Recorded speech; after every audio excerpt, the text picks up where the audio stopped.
welcome to today's series. We're going to be focusing on a little bit of movement preparation. I'm about to get on a long haul flight and I need to just make sure that my body is moving in all the right places so that I can cope with the 13, 14-hour flight that's ahead of me. So whether you're going to be flying just a short distance or a long distance, here are some things that we are going to work through. So as always, I like to begin on the back of the body. So just getting into the feeling of understanding where my spine is balanced. So thinking of the center line of me. And an image I like to create is literally splitting the body in half. And starting at the skull bones, can I feel the different pressures underneath the left and the right half of my skull bone? And often you'll feel that one side is maybe a little heavier than the other. This is not time to fix it. This is just an awareness step. Then I come to my shoulder blades and again notice, is my right or my left a little deeper into the mat surface? Do I even feel like I'm in the middle of my body? That's another question to ask. The back of the pelvis again, are they level? Or where are they? And then the same with my feet. So if you notice things, you can always shift and change, but at least you've got like a baseline to begin with. So once you've got that idea of a split between the two, we're going to send our arms up towards the ceiling. We're going to open the knees, open the arms, so everything folds out and then everything comes back again. So obviously on a long haul flight or any kind of flight, you are going to be sitting a lot of the time. Personally, I like to jump up and go to the back of the plane and do stretches and do walking around the plane so that I am still moving, because there is nothing worse for your body than staying still and seated in those chairs. All right, one more time as we send the arms and the legs open and then bringing them back. We're going to bring the knees up and towards the air, just holding your position here, sending the arms all the way back behind you, getting opening through the sides of the body and then returning back. Then take your legs and lower the two down towards the ground and bring them up.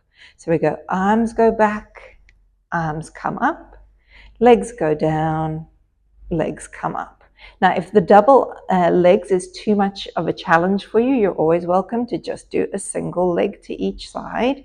And, you still get the same benefits. Just depends on where you're at in your own body. So why are we doing this? Well, we are challenging our core support as we move our arms away from the body. Our center of gravity rises, making it more supportive around our center, and as the legs are lowering, of course, a lot more weight for the body to control. One more time to each direction, so arms back and then legs back, and then bringing it all back together. Holding onto the body like a nice big ball shape, you're going to nod your head forward, curl yourself up into a ball, and we're going to roll the body up and roll the body down. So a nice massage of the back of the spine. So as we're doing this, we're balancing at the top of our move and the bottom of our move. So I'm not letting my head rest and I'm not letting my feet rest. One more time, back and forward, and then placing the feet onto the floor, and I'll roll all the way back down again. Keeping the right knee bent, the left leg is going to start up towards the ceiling, a nice stretch. We'll pull the toes back towards us, lower the leg down towards the floor, and then point your toe and bring it back up. And pull the leg down, flex, and point to lift. One more time like that, flexing down, pointing up. Now we're going to give it a go in the other direction. So point the leg down and flex and pull the toes up. So what you can do one way often feels pretty natural, and then when you change the movement pattern, it can feel a little bit bizarre, but it doesn't mean that you can't do it. Now just relax the foot, don't worry about the point and the flex, and we're going to lower that leg down, circle it out to the side and back up again. So just making a nice gentle movement inside of the hip joint. One more circle around this direction, and then we're going to change ways. Now, when we do circles, we don't have to go massive. We're just going where we can keep our pelvis steady, our rib cage balanced, and not using excessive tension, especially around the top of the throat area. And then lowering that foot back down. We're going to switch sides. So the right leg now goes up towards the ceiling, and we're going to flex your foot, go down, point your toe, come up. To me, this is a much more natural way to do it. I often feel like my foot is a paintbrush going up and down a wall, painting over stripe over stripe. Change the direction or the foot position, so point on the way down and pull the foot towards you on the way up. They both have benefits. Some people will just feel more natural doing it one way over the other. Down and up, and then let's take it into a circle, so it goes down and open around and back to the start. So if your leg goes too wide, you'll feel your shoulder wants to overwork, you'll feel your leg maybe going out on the other side. Switch direction and making that circle again just as small or as big as your body can tolerate it. And then one more time, rolling it around and then bringing that leg all the way back again. Bringing both feet down onto the floor, slide the feet in a little narrower. So we're going to go into a bridge. I'm going to take it into a bigger bridge after that, but if you're not ready for that, then you just stick with this version. So we're going to raise the hips up into the air. I'm going to roll my spine off of the floor, feeling really supported from my feet and my shoulders and head, and then coming down, just massaging each of the backbones down onto the surface underneath me. Again, as I'm doing this, I've got a lot of activation of the back of the body. We've got our legs working for us, our glutes working for us. We've got all our spine muscles, the base of our spine getting engaged, and then lowering down, lengthening all of that. One more time, just like that beautiful movement, just rolling the spine easily away from the mat, and then rolling the body back down again. I promise you it does not take a long time to do these movements in your body, and you will feel fantastic afterward. This next one I know is a bit of a challenge, so please, if you're not ready for it, just stay with that normal bridge up and down. So we're going to roll the hips all the way up, and as you do, we'll keep our hands flat on the floor, and I want you to keep pushing through your hips until you end up so that you're sort of up on your shoulders. You're going to tuck your elbow wings underneath you, your shoulder wings underneath you, and clasp your hands and stretch your arms down towards your feet, and then relax all of that upper body. Roll the spine down towards the mat and take a breath. We're going to repeat it 2 more times. So we go through the normal bridge range and then feel like you keep the pelvis floating up like a hot air balloon towards the ceiling. Tuck your wings in underneath you. Hold your hands. Push those arms down towards your heels, getting even lighter in the upper body. And then again, separate the arms, separate the shoulder blades, and down you come through to lie flat. We've got one more time like that. And again, peeling the body up. So this is just another way of doing a back bend, which is still supportive, but takes a bit of strength. Tuck the wings. Slide the fingers together and stretch. It's like my upper body wants to come to me, my lower body wants to go away from me, and then releasing it all and coming back down to find the ground. From here, just go into a side position, lying down, taking both hands behind the back of the head, knees nice and tucked up, and then opening the chest towards the ceiling. Here's our book opening. Taking a breath, and then returning back again. So with these moves at the moment, it doesn't really matter how your breathing is working. The most important thing is that you're just breathing in and breathing out. So our breath work should really match our movement. So you don't want to hold your breath while you move. You don't want to feel the delay of your exhale after the movement has happened. But see if you can sort of just think of it like petrol. You need to use it as you're doing movement. All right, last time as we take it all the way back, and we're going to hold the back position, and you're going to swing your knees up and over towards the other side so that you're again in your side lying shape. If we had a longer, wider mat, it would work a little smoother. And then again, sending your top arm to the ceiling and twisting to look backward and bringing it forward again. I always am keeping constantly amazed at my body and noticing how one side feels so very different to the other, even though it's the same movement. Sometimes we know the reasons why, and sometimes we don't. It's so okay to not know why you feel something, but it's always good to make sure that you are noticing what you're doing. All right, last time we're going to go take it all the way towards the back and then bringing your legs all the way through to lying on your back again. I'm going to ask you to maintain your hands behind your head position. And what we're going to do is we're going to keep your knees and your feet together and lower your legs down towards the floor and then bringing them back up and take them to the other side and returning them to the top. So we'll just do another 2 each side. So as you do this, now we're mobilizing our lower body from our upper body. And last one to each direction.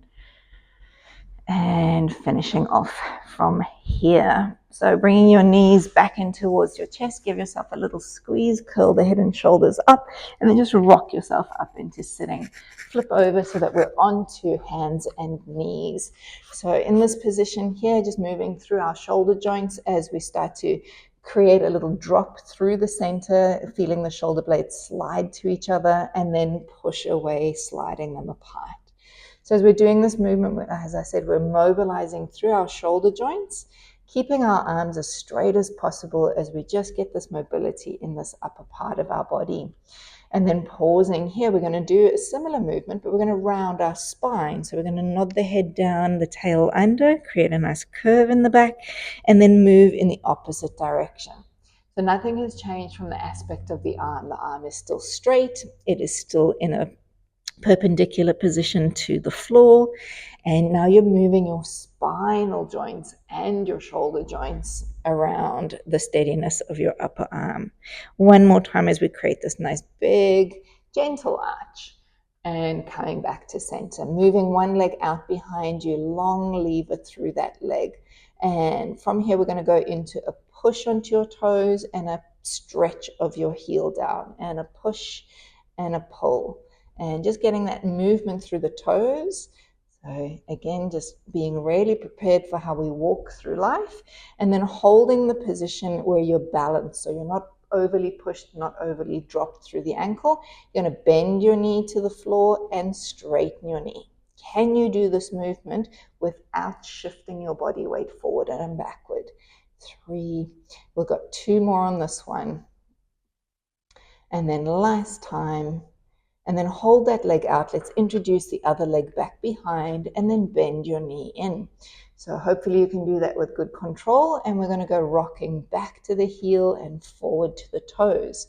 So in this motion, your foot is moving, but so are your shoulder joints and your hip joints. So it's a very subtle move. And then we want to be able to compare that to when we don't move. So we'll hold the position where we are. The knee is going to drop. The knee is going to lift. So you're still in the flex of your toes behind you. Lower your knee, straighten your knee. So keeping all things nice and steady. And we have 2 more to drop and to lift. And then 1 more drop and lift. Hold that leg out where it is. Join the other leg back toward it. And from here, we're going to aim your hips to the ceiling and walk your feet in just a tiny bit more. And if you can, of course, lower your heels towards the ground, getting a deep stretch through the backs of the legs. If you need to, of course, bend your knees. You can have your heels come off the ground as long as your spine is straight, your arms are long, and you're getting a good sensation in your body. And then stretch it all the way out again, leading yourself back into a plank shape and down through your knees. We're going to lie you all the way down onto your belly. And from here, go into a right angle arm position. So taking a breath in to prepare you. And then as you breathe out, just begin that nodding of the head up, away from the floor, the chest bone rising. So I'm very secure. I've got my lower ribs still on the mat. I've got my arms and forearms on the mat. I could lift my arms and still be in the same height of my body, and then lower yourself down. So in these moves that we're making right now, it's a very supported upper back bend. I'm not overly using my lower back muscles, and returning towards the mat surface. So we're getting as much mobility in our upper spine before we want to hit the lower spinal joints, and then returning back towards the floor. Last time as we do that motion, just coming up nice and easy. So again, if it's in your body to be able to go up further, then this is going to be our moment. Otherwise, just stay with that version as before. So as we're coming up, we lead from the top. We push gently through the hands and bring yourself up. So at this point, you really do want to feel that you've got support around your center, so you're not hanging in your low back. And then you're going to come down onto the mat nice and slow, elbows to the ground, and then nose hover. And then again, repeating, top of the head peels off, chest bone, ribs, navel lifting, balancing on pubic bone, stretching through the arms. You don't have to have straight arms, but you're not going to let your shoulders crowd up into your ear space. So feeling the distance between the top of the shoulders and the bottom of the ear, staying constant through your movement. One more time like this. And again, as I mentioned, if this is not a great feeling in your body, stay with the first version. Still really good for you. And then coming down. We've got two more things that I'd like to finish off with. One is to place hand underneath your forehead line, reach back for your foot. So this is just going to be a good stretch down the front of the thigh. And as I mentioned, by sitting on a plane for a long time, you are going to want to do the stretch. This is the one I get up to do standing at the back of the plane regularly. And then from there, I'm going to press my foot away from me. I'm going to lift my chest bone up again, and I'm going to allow my arm to lengthen back behind me. And then lowering down, I'm going to feel, did I get a little closer towards my bottom? And then again, as I come up, the feeling of my foot pressing away from me, creating an opening through the front of the shoulder. This feels so good. And then coming back down again. One more time on this side as we get this lovely long extension of the shoulder, of the hip, and of the spine. The triple E. And then coming all the way back down, we switch sides over. As I've mentioned hundreds of times, be prepared for it to feel different.